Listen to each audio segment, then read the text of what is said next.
뉴스H입니다. 일주일에 4일만 일하면 좋죠.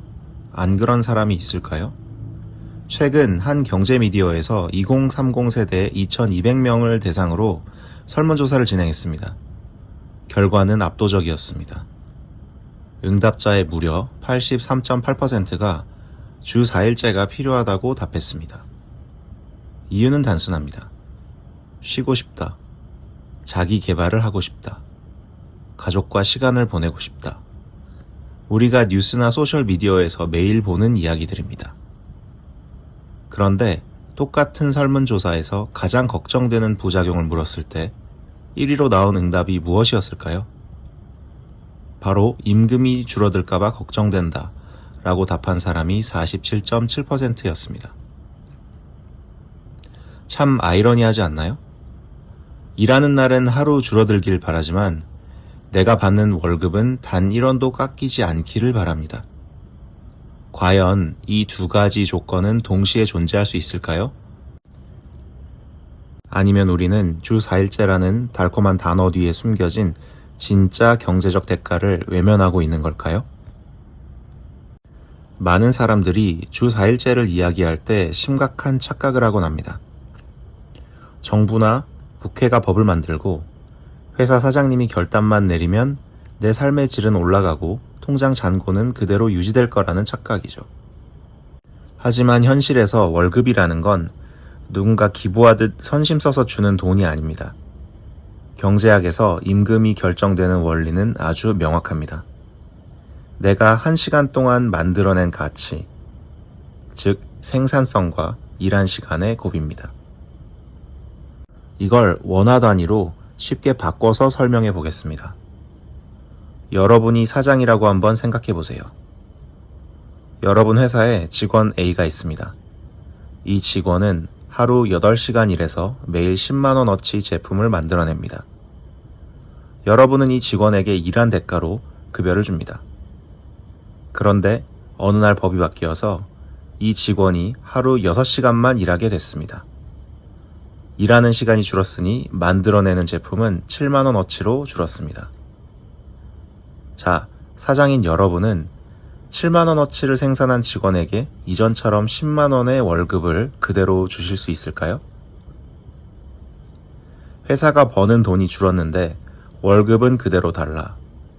이 요구가 정당하다고 생각하시나요? 만약 여러분이 사장이라면 남은 3만원의 손실을 어디서 메꾸시겠습니까? 나는 직장인이지 사업주가 아닌데 라는 생각을 하시는 분들을 위해 여러분의 일상 예시로 바꿔보겠습니다. 여러분은 1년에 10만원을 내고 사용하는 OTT 구독 서비스가 있습니다. 어느 날 업체가 내년부터는 똑같이 10만원을 받지만 10개월만 서비스를 제공하겠다라고 발표합니다. 업무에 더 집중해서 효율적으로 하면 되지 않냐라고 주장하셨던 분들, 이 경우에도 내가 10개월 동안 더 몰입해서 OTT를 시청하면 되니까 괜찮다라고 하실 수 있을까요? 내 일일 때는 몰입도를 말하고 남의 일일 때는 대가를 요구하는 것, 이것이 과연 공정한 생각일까요? 여기서 나오는 반론이 있습니다. 일하는 시간이 줄어들면 밀도 있게 집중하니까 8시간 동안 할 일을 6시간 만에 끝낼 수 있지 않나요? 사무실에서 문서 작업을 하거나 기획서를 쓰는 일부 직무는 그럴지도 모릅니다. 하지만 우리 사회 전체를 둘러보세요. 공장에서 기계를 돌려 제품을 생산하는 제조업, 24시간 동안 환자를 돌봐야 하는 병원과 요양시설, 손님이 들어오는 시간에 맞춰 문을 열어야 하는 식당, 미용실, 운송업, 돌봄 서비스는 어떨까요? 이런 현장에서는 시간이 곧 생산량입니다. 1시간 동안 수술실을 지키거나 1시간 동안 버스를 운전하는 생산성을 갑자기 1.3배, 1.5배로 뻥튀기 할 수 있는 기술적 마법은 존재하지 않습니다. 심지어 주 4일제가 되면 학교나 유치원, 병원, 공공기관도 싫텐데 그 서비스에 대한 불편과 차질은 누가 감당해야 하나요? 아니, 감당할 수 있는 건가요? 결국 생산성이 갑자기 올라가지 않는 상태에서 임금은 그대로 두고 근로시간만 줄이라고 법으로 강제하면 시장에서는 무조건 세 가지 도미노 현상이 일어나게 됩니다. 첫째, 물가 상승입니다. 기업과 자영업자는 줄어든 노동시간만큼 인력을 더 채용해야 합니다. 늘어난 인건비 부담을 버티지 못하면 결국 제품과 서비스 가격을 올립니다.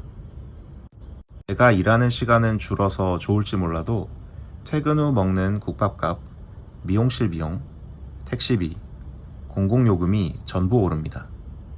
내 소득은 그대로인데 물가가 오르면 그게 바로 실질 임금 삭감입니다.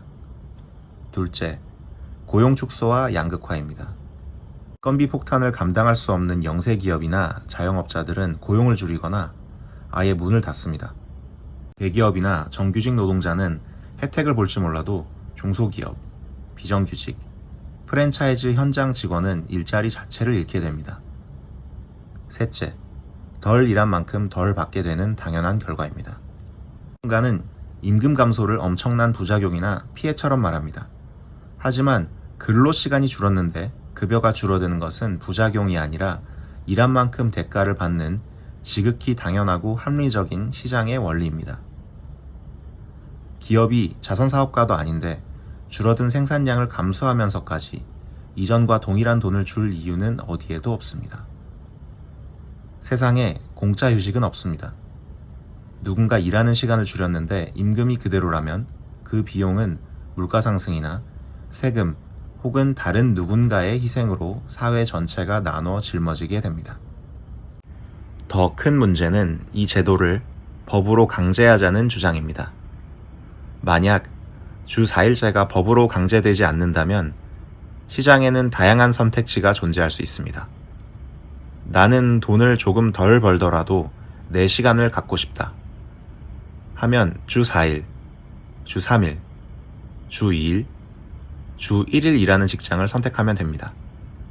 반대로 나는 지금 돈을 많이 모아야 하니까 조금 힘들더라도 주 5일, 주 6일 일하겠다 하면 그 조건을 맞춰주는 고용주와 계약하면 됩니다.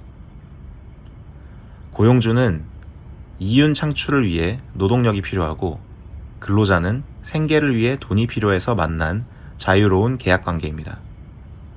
하지만 주에 며칠을 일할지 몇 시간을 일할지 법으로 정해버리는 순간 모두의 선택권은 제한됩니다. 더 일해서 소득을 늘리고 싶은 사람의 자유마저 법으로 막아버리는 겁니다. 대한민국은 이미 일을 하지 않는 시간에 대해서도 급여를 보장하는 주휴수당이라는 독특한 제도를 가지고 있습니다. 여기에 주 52시간 제한마저 강제되어 있죠. 한 번 만들어진 노동법안은 수정하거나 무효화하기가 불가능에 가깝습니다. 그렇기 때문에 일단 해보고 고치자라며 가볍게 넘어갈 수 있는 문제가 아니라는 이야기입니다. 세상 일에는 작용과 반작용이 존재합니다. 우리는 수많은 결정을 내리고 그 선택의 비용과 직면하게 됩니다. 학점을 올리려면 친구들과 노는 시간을 포기해야 하고 눈앞에 맛있는 음식을 즐기려면 체중 증가를 받아들여야 합니다. 직장도 마찬가지입니다. 기존 주 5일에서 주 4일로 근무 시간이 줄어드는 상황이 오면 우리는 그 선택으로 인해 발생하는 일들도 받아들여야 합니다. 급여가 낮아지는 것뿐 아니라 사회 전체의 물가가 올라가는 것처럼 내가 원치 않는 부분에서의 변화도 받아들여야 합니다. 쉬는 시간은 늘어나길 바라면서 내 급여는 그대로 유지되고 물가도 오르지 않기를 바라는 것은 합리적이지도 이성적이지도 정당하지도 않습니다. 우리가 진짜 물어야 할 질문은 주 4일제를 할 것인가 말 것인가가 아닙니다. 나는 내가 원하는 하루의 휴식을 위해 낮아진 소득과 올라간 물가를 감당할 준비가 되어 있는가? 나라가 내 삶과 내 급여를 모두 책임져 줄 것이라는 환상, 혹은 나라의 힘을 빌려 내가 원하는 것을 강제로 얻어내려는 생각에서 벗어나야 합니다. 여러분 인생의 주인은 여러분 자신이고 그 선택에 따른 모든 책임 역시 여러분 자신에게 있습니다. 여러분은 여러분의 휴식을 위해 얼마의 돈을 포기하실 수 있으신가요? 여러분의 시간의 가치는 얼마인가요? 오늘 준비한 영상은 여기까지입니다. 시청해주셔서 감사합니다.